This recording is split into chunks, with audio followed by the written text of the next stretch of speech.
Hey everybody, my name is Ashley Rush, and I'm an independent creative memories advisor located in North Carolina. Today I am back with a fan favorite series, Project Recipes.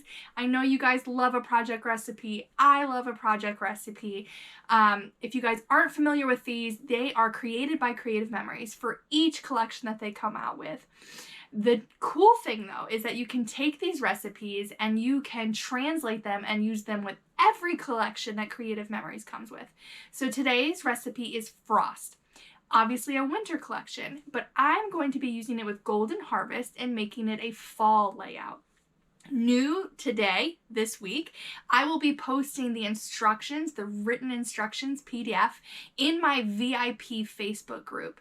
To become a member of my VIP Facebook group, you have to either purchase directly from my website, purchase from me on hand from my store, or come to my events. So if you think that you guys fit into those categories, make sure you request to join that group and I will add you. I hope you guys enjoy. To complete this project, you are going to need 5 sheets of paper. This is going to be a combination of decorative paper and cardstock. I'm using 1 sheet of hot fudge and then 4 sheets of designer paper. You could use up to 2 or even 3 sheets of cardstock if you prefer. I'm also going to be using the Autumn Leaves border punch, the custom cutting system with the circle templates, and of course my 12-inch trimmer and tape runner. Let's go ahead and get started. I'm going to set my tools aside for just a second, and I'm going to lay out my bases.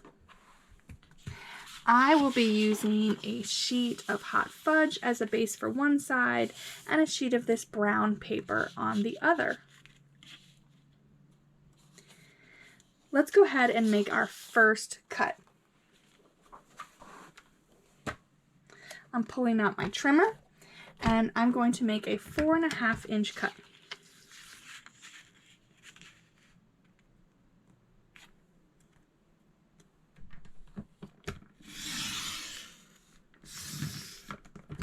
I'm going to do that one more time.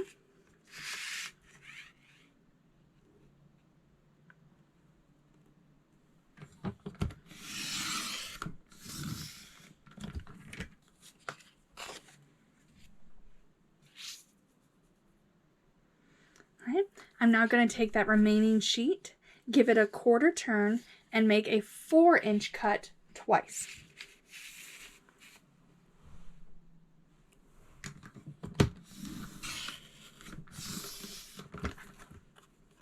We'll be using the reverse of this.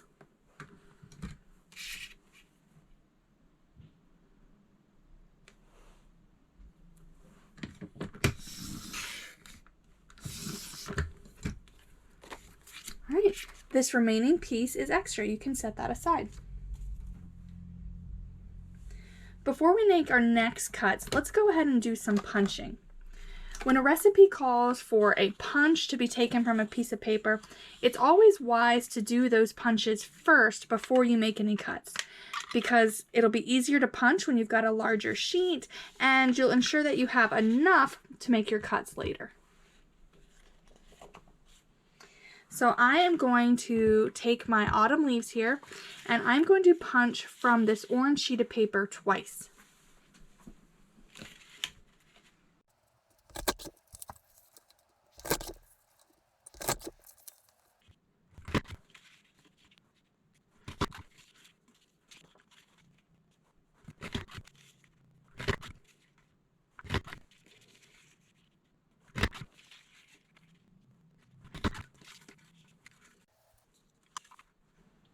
Rather than continuing to cut this sheet, I'm going to go ahead and cut the borders from my next sheet so that I can put this away when I'm done.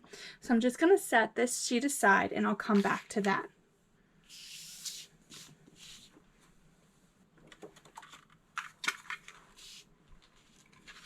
With your next sheet, you're going to cut 3 of your borders.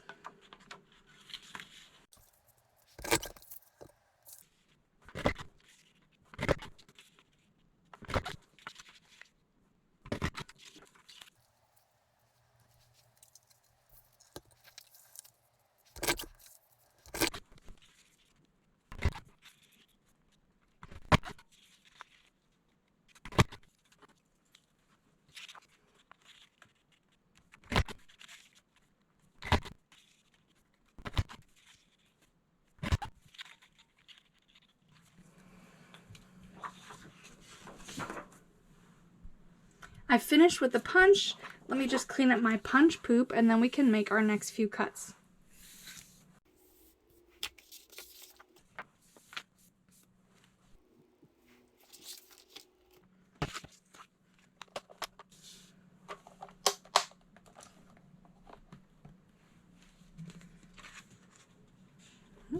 I'm now going to make a 4.5 inch cut with that orange sheet of paper that I had.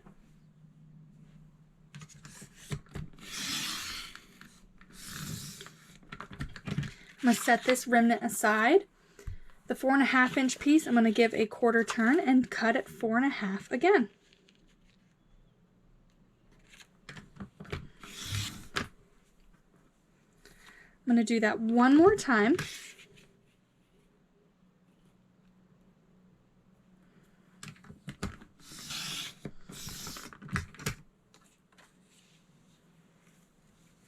Now with this piece, I'm going to make a 2.5 inch cut.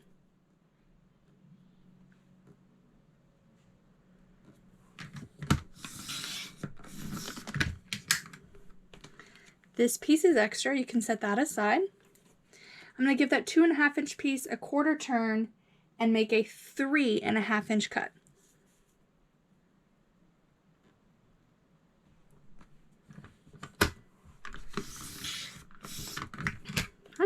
Once again, this piece is extra, you can set that aside. Now, I know I'm sort of jumping around a little bit, but I'm trying to group my tools. So I will come back to this orange sheet in a little bit. Let's go ahead and make the cuts on this red sheet, which we actually have already done. So now I can put my trimmer away, or at least to the side. I will need it in a minute. And now it's time to pull out our custom cutting system. For this, you will need your mat, the medium-sized circle from your circle templates, as well as your red and green blades. All right. So first you're going to take your red sheet of paper and you are going to take the green blade and the medium circle, and you're going to cut one circle along the outside track.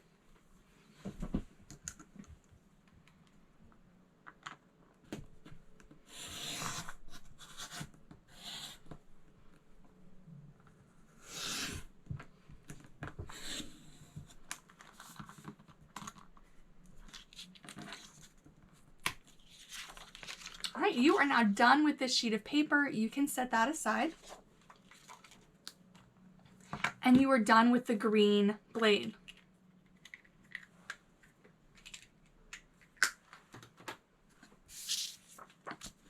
Now let's take that orange blade and you're going to take your red circle.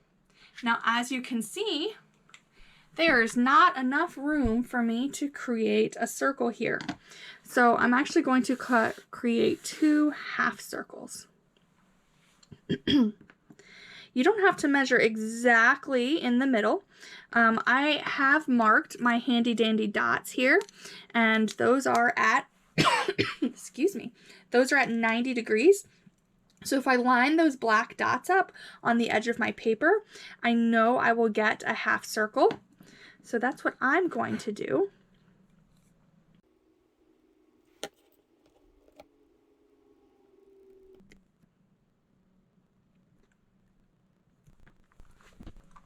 Again, this time you're using the red blade along the outside of that medium circle.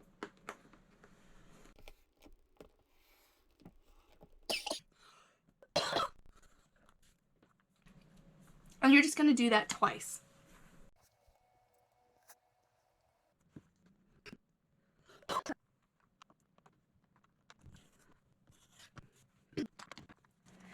If you were interested in saving paper, you could have used the same technique on the red paper, but since we cut a full circle, I'm going to show you guys how to get a half circle out of it. All right, I'm going to take that red circle and I'm going to rest it at the top of my trimmer because there's this gap here. And when you put your circle up there, it kind of nests nicely in that gap. So when I then close here, I will get 2 perfectly cut half circles.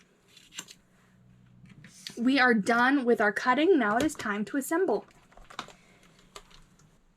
A red border is going to go on the outside of each of your base pages.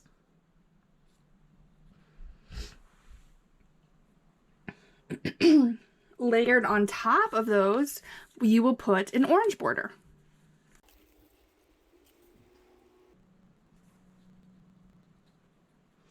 Now you could do this one of two ways. You can overlap it so that it looks like the red is a shadow between. Or if you turn the border the opposite direction so that you've got two different shapes on top of each other, you'll start to get layers of leaves. It's up to you to what you like better.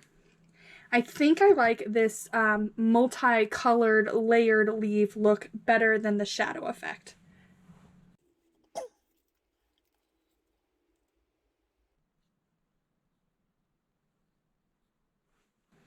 Next, you will be putting your thick border piece next to those.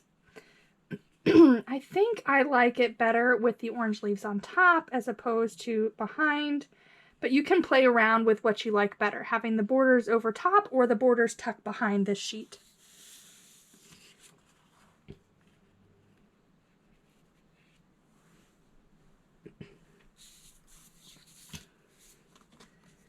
The large orange squares are going to be in opposite sides, one down here in the lower corner, one up here on the upper corner.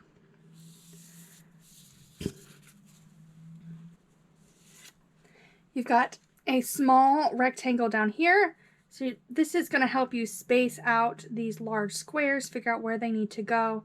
And then layered on top of that is another orange square, great for journaling. If you would prefer to use journaling paper or a piece of a journaling card, you could opt to remove that orange rectangle. And then the twin of that brown is going to go up here.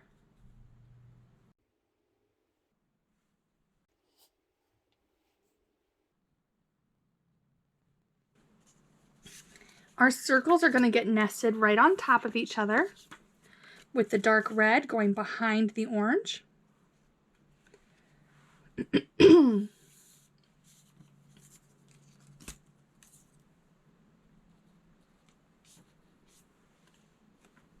That's going to rest down here, and its mate is going to be on the opposite side.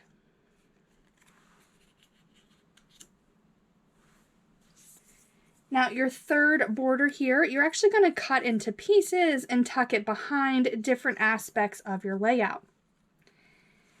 Now I know we've got these gaping holes here. Let me try to explain those. So we've got room for a 4x6 photo here, a 4x4 photo here, a 6x4 photo here, and then the reverse is true.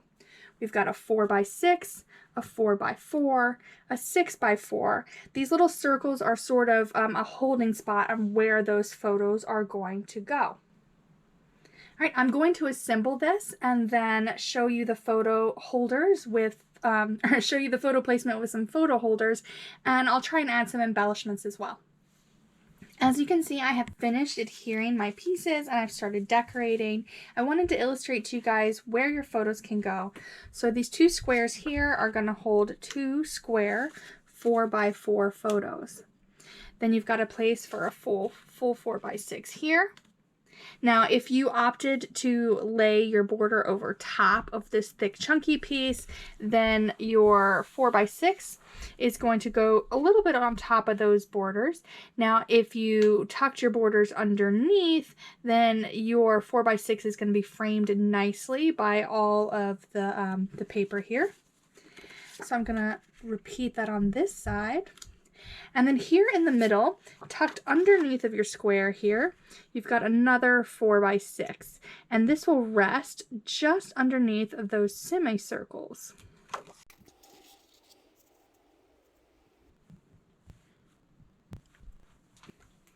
Now I've started putting down my embellishments. I've got a little cluster here, and I'm going to put another little title over here, that I found that I thought was really cute.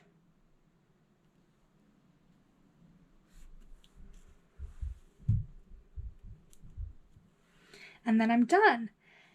Now, if you do recall, I cut out a little rectangle that was to go here for journaling.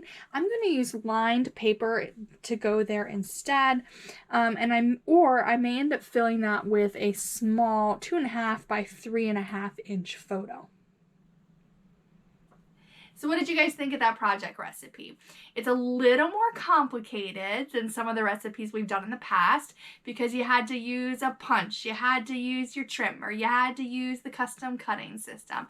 Lots and lots of moving pieces, but I tried to explain it to you as easily as I could. Now, if you don't have a border punch, you could also work on using a border maker punch, the border maker cartridge and the border maker system.